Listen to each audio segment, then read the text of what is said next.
சாய்ராம். என் அன்பு செல்லுமே, என் அழகான தங்கமே, வாழ்க்கையில் நீ அதிகமாக கஷ்டப்படுவதும் அதிகமாக மன உளைச்சல் அடைவதும் ஒரே ஒரு விஷயத்திற்காகத்தான். பணம் இல்லை.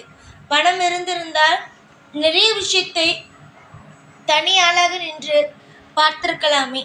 பணம் இல்லாத ஒரு காரணத்தினால் தானே யார் யாரிடமோ ஏதோ கேட்க வேண்டியதாக இருக்கிறது.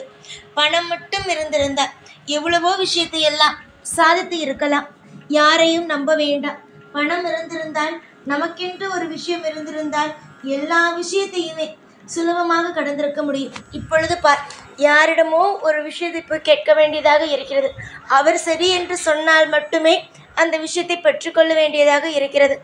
ஏன் என்னுடைய வாழ்க்கையில் இந்த ஒரு சோதனை? எத்தனையோ விஷயங்களை எல்லாம் பார்த்து விட்டேன். ஆனால் இந்த பணம் என்ற ஒரு மிகப்பெரிய ஒரு விஷயத்திலிருந்து என்னால் மீண்டு வரவே முடியவில்லையே.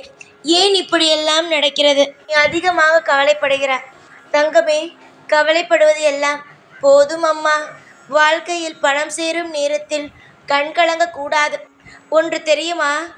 ஒரு மிகப்பெரிய ஒரு நஷ்டம் என்று வைத்துக்கொள். அந்த நேரத்தில் மனதை விட்டுவிடக்கூடாது. அழுது கொண்டு மற்றவர்களுக்கு நேராக உன்னை நீ குறைவாக இடை போட்டு கொள்ளக்கூடாது. மற்றவர்களுக்கு நேராக நீ இவ்வளவு விஷயத்தை செய்துவிட்டமே என்று தலை குனிந்து நிற்கக்கூடாது. இழந்து விட்டாய் ஒரு விஷயத்தை, அந்த இடத்தில் தலை நிமிர்ந்துதான் நிற்க வேண்டும். அதே நேரத்தில் சுதாரிப்பாக இருக்க வேண்டும். அந்த இடத்தில் அப்படியே உடைந்து விடக்கூடாது. அதே நேரமா சந்தோஷம் வந்துவிட்டது என்றால் கண்மூடித்தனமாக எதுவும் செய்யக்கூடாது.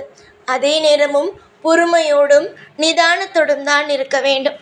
எல்லா விஷயத்திலையுமே நிதானம் என்பது அவசியம். கஷ்டப்படும் பொழுதும் சரி, சந்தோஷமாக இருக்கும் பொழுதும் சரிதான். நிதானம் என்பது ஒரு மனிதனுக்கு அவசியம். அது ஒரு படிக்கும் காலத்திலிருந்தே சொல்கிறேன். ஏனென்றால் அப்பொழுதுதான் இவன் படிக்கிறானா, இவனை விட அதிகமாக படிக்க வேண்டும் என்ற ஒரு எண்ணம் வரும். வேலை செய்கிறானா, இவன் நம்மை விட அதிகமாக வேலை செய்கிறான், அவனை விட நிறைய முயற்சிகளை போட்டு அதிக வேலை செய்து அடுத்த கட்டத்திற்கு நகர வேண்டும் என்று தோன்றும். பணம் வரும் பொழுது, பணமா நம்முடைய வாழ்க்கையில் இன்னும் அடுத்த கட்டத்திற்கு நகர வேண்டும் என்றால் இன்னும் நாம் உழைக்க வேண்டும் என்று தோன்றும். அதனால் எல்லா நேரத்திலும் சுதாரிப்பு தேவையாக இருக்கிறது. எந்த இடத்திலும் உடைந்து போகாமல் இருக்க வேண்டும். ஏனென்றால் எது வந்தாலும், கஷ்டமோ நஷ்டமோ இல்லை சந்தோஷமோ, எது வந்தாலும் நீதான் பார்க்க போகிறாய். யாரும் உன்னை தேற்றப்போவது கிடையாது. எப்பொழுது நீ கீழே விழுவாய் என்றுதான் எல்லோரும் பார்க்கிறார்களே தவிர, நீ மேலே நிமிர்ந்து நிற்க வேண்டும் என்று சந்தோஷமாக பார்க்க வேண்டிய ஆட்கள் இங்கு யாரும் அல்ல. அப்படி பார்க்க வேண்டும் என்று நினைத்தால் அது உன் தாய் தகப்பன் மட்டுமாகத்தான் இருக்கும். உனக்கு தரப்போகும் தெய்வம் மட்டுமாகத்தான் இருக்கும். மற்றபடி வேறு யாரும் அல்ல. இவர்களுக்கு மத்தியிலெல்லாம் தலை குனிய கூடாது. புரிகிறதா? உன்னுடைய வாழ்க்கை வீணாக போக வேண்டும் என்று நினைக்கிறார்கள் அல்லவா? இவர்களுக்கு மத்தியில், உன் வாழ்க்கை வீணாக போக வேண்டும் என்று நினைப்பவர்களுக்கு மத்தியில் உடைந்து போகக்கூடாது. எவ்வளோ பெரிய விஷயமாக இருக்கட்டும், யாராக வேண்டுமானாலும் இருக்கட்டும், என்ன வேண்டுமானாலும் நடந்திருக்கட்டும், அவர்களுக்கு நேராக உடைந்து போகக்கூடாது. நீ தனிமையில் உட்கார்ந்து அழுகிறாயா, அது அடுத்த பட்சம். மற்றவருக்கு நேராக கண்கலங்கக்கூடாது. மனதில் எப்பொழுதும் திடமான ஒரு நம்பிக்கை வைக்க வேண்டும். நம்மால் முடியும், நாம் வணங்கும் தெய்வம் என்றும் கைவிடாது என்று. ஒன்று தெரிந்து கொள்ளுங்கள், யாரை நம்புகிறீர்களோ இல்லையோ, உங்களை நீங்கள் நம்புங்கள். உங்களை மீறி உங்கள் வாழ்க்கையில் எதுவும் நடக்காது. அது மட்டும் இல்லாமல் நீங்கள் வணங்குகிறீர்கள் பாருங்கள், ஒவ்வொரு முறையும் விளக்கேற்றுகிறீர்கள் பாருங்கள், உங்களுடைய காசு செலவு செய்து ஒவ்வொரு முறையும் விளக்கு போடுகிறீர்கள் பாருங்கள், உங்களுடைய விளக்கினால் அந்த கோவில் எந்த அளவுக்கு ஜொலிக்கிறதோ அந்த விளக்கின் ஒளியானது உங்களுடைய வாழ்க்கையில் ஜொலிக்க ஆரம்பிக்கும். தெய்வத்திற்கு செய்யும் ஒவ்வொரு விஷயமும் வீண் போகாது. ஏதோ ஒரு காரணத்தோடு நிச்சயமாக உங்களிடம் சேரும். பல பேர் பலவிதமாக உன்னை காயப்படுத்தலாம். ஆனால் நீ மனதார அமைதியோடு இருக்க வேண்டும்.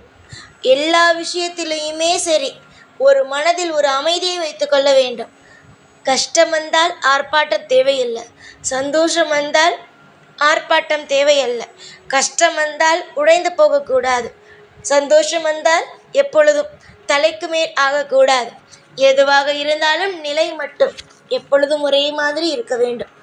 உன்னுடைய வாழ்க்கையில் பணம் கிடைக்கும் நேரம் வந்துவிட்டது. என்னுடைய பணம் யாரை கேட்கும் கொடுக்க வேண்டும் என்ற அவசியம் அல்ல. என்னுடைய பணம், இந்த சாயுடைய பணம். புரிகிறதா? என்னுடைய ஷீரடியிலிருந்து நான் எடுத்து வந்து உனக்கு தருகிறேன். தாராளமாக பெற்றுக்கொள். நீ என்ன வீண் செலவு செய்ய போகிறாயா? உன்னுடைய குடும்பத்தில் இருக்கும் சில கஷ்டங்களை குறைப்பதற்கு பணம் தேவைப்படுகிறது. இனிமேல் மாதம் மாதம் உனக்கு சம்பளத்தை கொடுக்கிறேன். நல்லதொரு வருமானத்தை உனக்கு கொடுத்து உன்னை வாழ வைக்கிறேன். பல பேர் உன்னை எது வேண்டுமானாலும் பேசட்டும். பேசும் வாய் நீ நன்றாக இருந்தாலும் பேசும், நன்றாக இல்லை என்றாலும் பேசும். பேசுபவர்களை என்றுமே ஒரு பொருள்படுத்தாது. நான் இருக்கிறேன், சாய் இருக்கிறார். ஒவ்வொரு காலகட்டமும் சாய் நமக்காக செய்து ஒவ்வொரு விஷயத்திலும் வாழ வைப்பார் என்று நம்புங்கள்.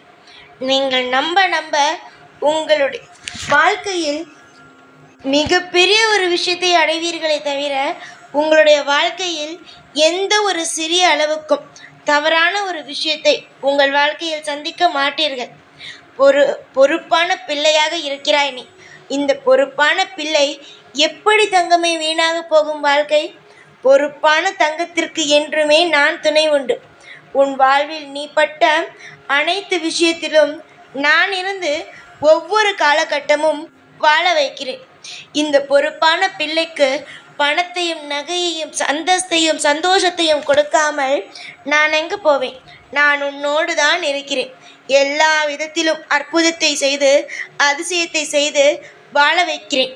எனக்கு உன்னை என்றால் மிகவும் பிடிக்கும். வாழ்க்கையில் நீ பட்ட கஷ்டங்களுக்கு எல்லாம் மருந்து போட நானே வருவேன்.